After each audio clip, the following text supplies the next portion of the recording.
very basic topic, and I'm covering the nutritional needs, the basic guideline. So how does a nutrition plan go about whenever we look into nutritional therapy? The most important thing is that we have to understand and learn about the body's nutrient need. We have to categorize the need and learn about those food. We have to critically think about food choices. We have to learn how to read the labels and evaluate them. And we have to get the adequate information about all of these. Currently, as all of you are well aware that with the corona pandemic, we have all realized that the whole globally we are sitting on a metabolic health issues, and the health alert in India is that diabetes is at an all-time high. CVD, the cardiovascular diseases with IHT, they are at an all-time high. Hypertension has a high prevalence. Fatty liver prevalence is very high. And all of these are correlated with each other. The diabetes, the heart disease, the obesity, fatty liver, hypertension, and they are all forming the dreaded metabolic syndrome. The most scary aspect is now we are seeing a rise in the children also becoming pre-diabetic, having fatty liver, and childhood obesity is now on an explosion globally as well as in India. So when we talk about metabolic syndrome, what exactly does it mean? Basically, of course, we can see that the prevalence is extremely high. This is Indian parameters which we are talking about. And we have to look into the BP, the high blood sugar, excessive belly fat, high triglycerides, and low HDL levels. We are also, we should be extremely aware of a fact that we can have something which is a skinny fat, that you might not on the face of it look fat, you do not have a lot of subcutaneous fat, but you might have a lot of visceral fat, which is equally or if not more important to when we are talking about the metabolic syndrome or the metabolic health. So how do we broadly categorize the nutrients? We can categorize them into macronutrients and micronutrients. We all know macronutrients are carbohydrates, protein, and fat. The micronutrients will be vitamins and minerals, and the fulcrum or the most essential component is water or hydration. Now, when we talk about the macronutrients, the most important macronutrient is protein. And we are seeing that most of Indian scenario, we are pretty much deficient in protein because the Indian balanced diet has a balance of everything except for the protein in it, because intrinsically there is some scare within us about protein, which we will cover at a later stage. So what does protein mean? Protein is derived from protease, that is prime importance, and protein is the building block of our body. And when water is removed from our body, 70% of our body mass is protein. Primary functions of protein is basically protein has every possible function of the body is of protein: the growth and maintenance of tissues, enzymes and hormone development, antibodies. So that is something which is very important in this ongoing pandemic, is that protein is important to make antibodies. Protein also sometimes leads to some amount of energy production through the process of gluconeogenesis, but basically it is not essential for giving energy. And of course, it increases and maintains endurance in our body. What should be the timing when we should have good quality protein in our meals? So protein is a must in every meal, especially breakfast. And that is where all of us go wrong, because we have moved to the packaged and the processed food, which is very much lacking in protein, very high in carbohydrates, and that is the reason for the mid-morning slump or lethargy which all of us are facing. So protein is specifically must in breakfast. Of course, for all those who are working out or who are doing a lot of exercise, it is a must to maximize after exercise, to maximize protein synthesis, leading to the increase in lean muscle mass. And because it is the building block of the body, it can also be used to provide energy, as I said, through a process of gluconeogenesis. Now, this is a very important checklist. And this is a checklist which basically just shows us Are we protein deficient? Are we chronically protein deficient? Because protein deficiency builds up over days, weeks, and even small amounts of protein deficiency over the days builds up into all of these various lists of, and so many more. This is a very basic list which all of us can actually realize in our day-to-day life. That is number one. Low immunity. That is, a lot of us have experienced this, that we are falling sick very easily. At the drop of a hat, we are having virals, colds, coughs, fever. So that is what is low immunity. A lot of muscle pain, cramps, lot of fatigue, joint pains, lack of protein. Of course, we can face a lot of joint pains, fibromyalgia, brain fog.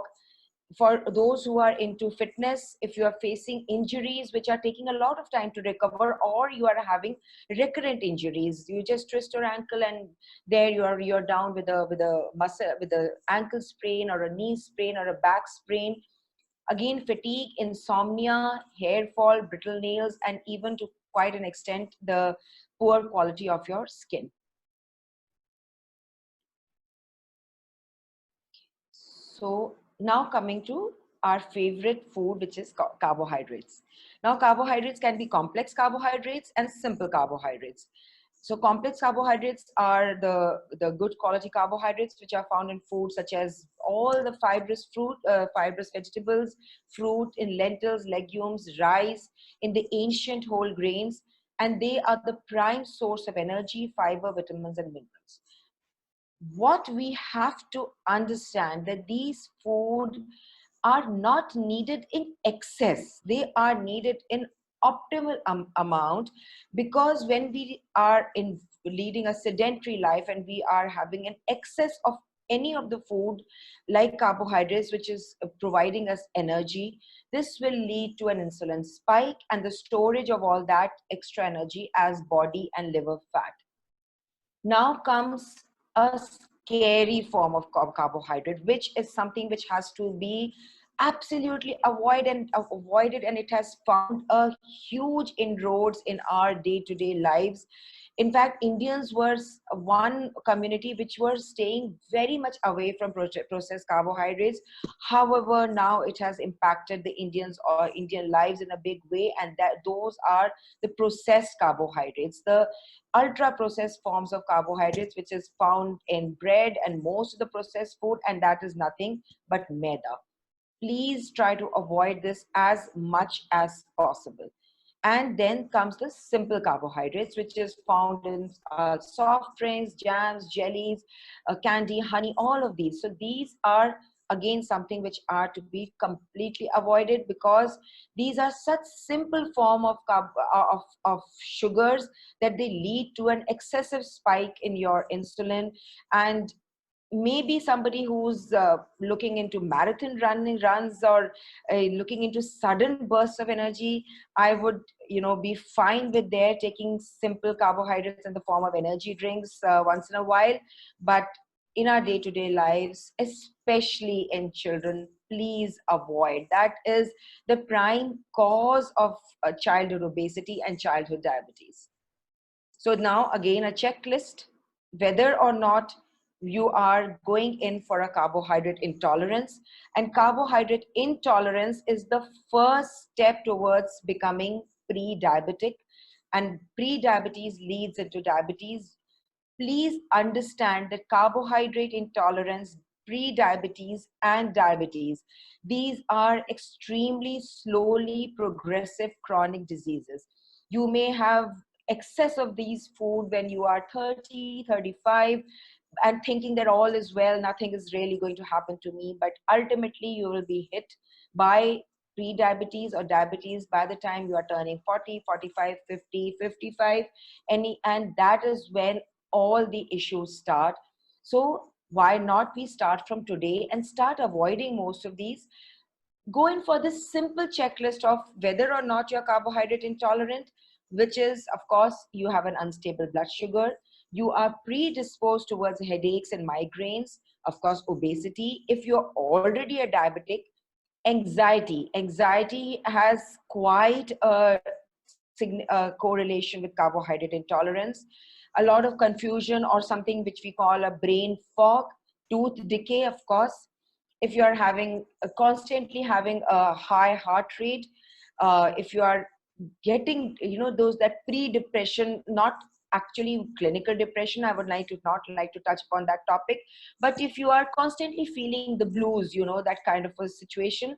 And skin glycation, please understand, if you are having skin tags, skin glycation, skin blemishes, that is nothing but showing carbohydrate intolerance. Those deposits which you can see over your eyelids, multiple blemishes on your skin, those all indicate carbohydrate intolerance. Now comes some topic which is like something which is very controversial, and that is fats. Well, you have to understand, fats is not equal to becoming fat. There is a huge misconcept which has been created about fats is equal to fat, and it is not really true. Of course, again, anything in excess, whether it's any of these food items, it can lead to your gaining fat.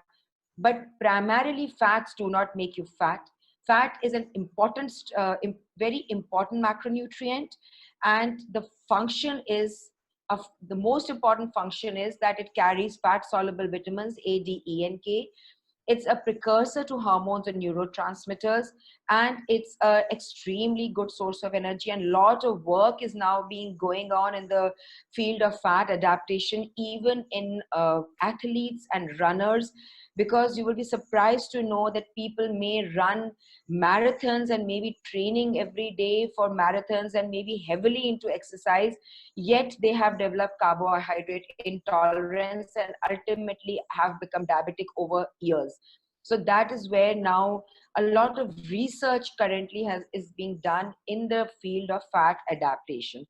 And fat is a source of slow continued energy, and it gives you a double amount of energy as compared to carbohydrate gives you about 4 kilocalories per gram, whereas fat gives you 9 kilocalories per gram. Hence, you have to be aware of the fact that you cannot overeat on neither fat nor carbohydrate. Yet if you ask me today that if I am having a sedentary life, which of these would you recommend to me, I would any day say go on a diet which is a little bit better with fat, because fats are one thing which will not lead to a sudden spike in insulin, which carbohydrates may do. So sources of fat, again, the good fats we are all coming back to what our ancient Indian culture has always taught us, that have homemade ghee, have homemade cream, of course, olive oil, avocado oil, monounsaturated fats like olive oil. All of these fats are primarily very good to have. And it all boils down to what our ancient Indian philosophy has always been. Good quality fats, good quality food, eating within specified hours, and yoga. So these are actually the magical keys towards good health. I would suggest please stay away from a lot of refined seed oils. They are proving to be very high in omega-6, and the ratio between omega-6 and omega-3 is getting all disturbed, and that's one reason for our bodies going into inflammation. And of course, trans fats have to be completely avoided, and the deep fried food. Coming to our micronutrients, which are the vitamins and the minerals, which are mandatory for growth and repair of body tissues, for all the metabolic reactions, immune functions, and for the elimination of free radicals. Um, I will not go into details in the role of all the vitamins and minerals. However, we have to understand that no amount of good quality macronutrients will help us in our health if we are deficient in vitamins and minerals. And each and every vitamin and each and every mineral plays its optimal role in building our health. And now we come to water hydration. Water is the most important liquid which we can ever have. And if any of my clients ask me that, well, what can we drink, what is the drink which we can have, and I always say, please have water. So there's no other magical fluid than water. please monitor your hydration levels. This is the chart, which is simple chart, and if we all monitor our hydration levels, again we'll be free of most of the lot of toxic processes which are going on in the bodies, and we'll generally maintain a good hydration level, and our bodies will be performing to our body processes will be performing to an optimal level. So this is just an interesting slide which I thought I would like to share, that this is the kind of evolution we are sitting on, you know. And it is tragic to see that the corona pandemic has taught us this big lesson, that most the people who are being most badly hit are the people with chronic metabolic poor health, the obesity, diabetes, hypertension. And I was just thinking, suppose we would all be metabolically healthy, we would all be pretty much good immunity, would we be sitting on this corona time bomb which has exploded on our face? And is it the time bomb of the corona which has actually exploded, or is it the picture of this gentleman here who is pretty much obese, diabetic, hypertension, and still insisting on having their soft drinks and their the other toxic inflammatory food possible? So it's a twin epidemic. Diabetes is a twin epidemic, and it's basically now this new word has been coined, which is diabesity, which is diabetes plus obesity. And this is a very favorite quote of mine, is that the greatest enemy of knowledge is not ignorance. It is the illusion of, its slide has slipped. It is the illusion of knowledge itself. Sir, Dr. Bhandari was extremely, he was very much wanting me to tell people about how do we target the food cravings. And well, believe me, I have been a victim of food cravings all my life.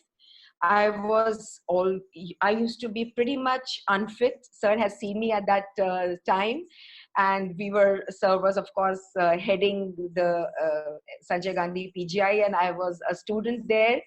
And I think sir inaugurated the first gym, and when he inaugurated, he had said, Pallavi, this gym is for you so that you could progress towards better health. And actually it was then when all my interest about how I can build my own good health started.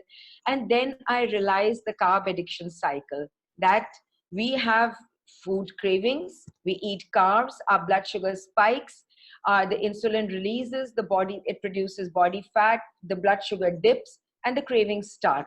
Of course, there is a lot more to it, where the function of all the hormones, the leptin, ghrelin, the various other things start. But this is where actually the role of cravings set in. And again, if I would cast everybody's mind back to our ancient, where how our forefathers lived, even in our times when we were children, I don't remember any of us snacking when we were young. We used to have 2 or 3 square meals in a day. We used to lead a pretty much active life, and I never remember our parents shoving food down our throats or asking us for snacks, because we were eating good, wholesome, unprocessed, real food. And so the cravings were really never there. But as we became busier and we moved into the simple processed food, which were coming out of packets, that is when all this carb addiction cycle hit us pretty much badly. So this is exactly why we are all fat and we are all hungry, and hence we are having a surplus of, we are having starvation amidst plenty. And this is again just a simple slide where I have tried to show why we are all fat and hungry. Processed food is eaten, insulin rises, fat cells grow larger, not enough calories left in the in the blood stream, and brain tells you to eat more. So it's basically starvation amidst plenty. So thank you again. Thank you so much. I hope there was something informational in the slides I presented. And again, as I would like to say, use food as medicine. Let food be thy medicine. Thank you so much.